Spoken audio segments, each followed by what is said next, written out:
नमस्कार, मेरा नाम सौम्य यादव है। मैंने एक खुद से कहानी बनाई है जो कि आज मैं आप सबको सुनाने जा रही हूँ। एक किंग होता है जिसकी एक प्यारी सी प्रिंसेस होती है।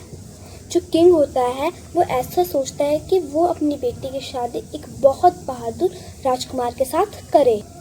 तो फिर एक राजकुमार होता है जिसने एक शेर को हराया होता है। उसने उस शेर को मार दिया होता है, वो भी अकेले। जो किंग होता है वो उस राजकुमार और अपनी बेटी की शादी करवा देता है, क्योंकि जो वो राजकुमार होता है वो बहादुर होता है। तो फिर राजकुमार और राजकुमारी अपना अच्छा जीवन बिताने लग जाते हैं। और उसके बाद राजकुमार और राजकुमारी की शादी को 1 साल हो जाता है और उसके बाद उनकी मैरिज एनिवर्सरी आती है। और जो राजकुमार होता है वो ये सोचता है कि इस मैरिज एनिवर्सरी वो राजकुमारी को बहुत बहुत अच्छा गिफ्ट देगा। जो राजकुमारी होती है उसे शिप में बैठकर घूमना बहुत पसंद होता है, इसलिए राजकुमार ये सोचता है कि शाम के वक्त वो राजकुमारी को एक शिप में बैठकर एक ओशन में घुमाएगा। तो फिर जब शाम का वक्त होता है तो फिर राजकुमार राजकुमारी को उस शिप में बैठाकर ओशन में घुमाता है। राजकुमारी बहुत एंजॉय कर रही होती है। तभी अचानक से राजकुमारी कहती है, रुको रुको रुको रुको, इस जगह पर एक बहुत सारा खजाना है जिसकी रक्षा 2 डॉल्फिन करती हैं। और फिर राजकुमार से कहती है कि प्लीज़ तुम मेरे लिए वो खजाना लाकर दे दो। वो राजकुमार कहता है, जिस खजाने को इतने बड़े बड़े राजा महाराजा छू ना सके, तुम कह रही हो वो मैं खजाना तुम्हें लाकर दूँ। जो राजकुमारी होती है, पता है वो ऐसा क्यों कहती है राजकुमार से? क्योंकि जिस दिन उसे ये पता लगता है कि राजकुमार ने एक शेर को मारा है और वो बहुत बहादुर है, उस दिन से राजकुमार को जो राजकुमारी होती है उसे राजकुमार पर बहुत ज़्यादा भरोसा हो जाता है। उसे ये लगने लगता है कि राजकुमार दुनिया के सारे काम कर लेगा। ऐसा कोई भी काम नहीं है जो कि राजकुमार कर ना सके। तो फिर राजकुमारी ऐसा सोचती है, पर ये तो गलत होता है। वो तब भी राजकुमार से कहती है कि तुम मेरे लिए खजाना लाकर दो। और फिर राजकुमार को समुद्र के अंदर जाने पर विवश होना पड़ता है।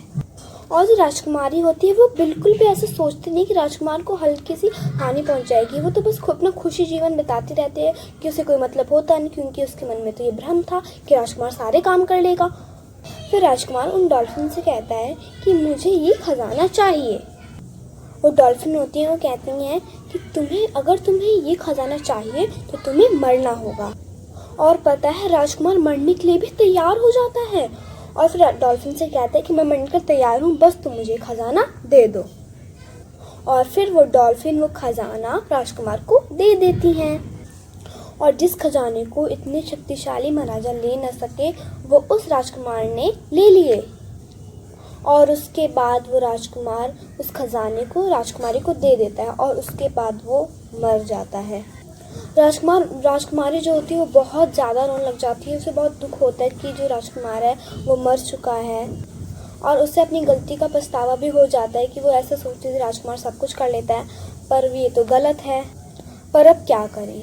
और उसके बाद जो राजकुमारी होती है उसके पास टाइम को रिवर्स करने की शक्ति होती है, जिसकी वजह से वो पता है क्या करती है, वो टाइम को रिवर्स कर देती है। और वो टाइम लाती है जब वो राजकुमार से ये कहती है कि मुझे खजाना लाकर दो। वो टाइम वो लाती है, उसके बाद वो कहती है कि मुझे खजाना नहीं चाहिए। तो फिर इस तरीके से वो राजकुमारी को अपनी गलती का पछतावा होता है। और इसी तरीके से राजकुमार और राजकुमारी अपना अच्छा जीवन बिताने लग जाते हैं। और इससे हमें ये भी सीखने को मिलता है, जैसे कभी कभी कोई बच्चा ऐसा होता है जो कि पढ़ने में बहुत अच्छा होता है। मान लो उसने अपने पेपर में फुल मार्क्स लाया, 80 में से 80 लाया, तो फिर इसके बाद इसका मतलब तो ये है नहीं कि वो बोर्ड के एग्ज़ाम भी दे सकता है। भले ही वो अपने क्लास में इतने अच्छे मार्क्स ला सकता है, इसका मतलब ये तो नहीं कि वो इतना सब कुछ कर सकता है जैसा कि वो राजकुमारी सोचती थी। तो फिर हमें भी अपने जीवन में ज़्यादा ओवर कॉन्फिडेंस से ऐसे रहना नहीं चाहिए। अब राजकुमारी के पास तो टाइम को रिवर्स करने की शक्ति होती है, इसलिए तो राजकुमार जो है मरने से बच जाता है, पर हमारे पास तो ऐसी कोई शक्ति है ही नहीं। तो फिर हमें भी इस बात का बहुत बहुत ध्यान रखना होता है। तो फिर इसी तरीके से राजकुमार और राजकुमारी अपना अच्छा जीवन बिताने लग जाते हैं। और मुझे ये आशा है कि मेरी ये बनाई हुई कहानी आप सबको पसंद आई हो। धन्यवाद।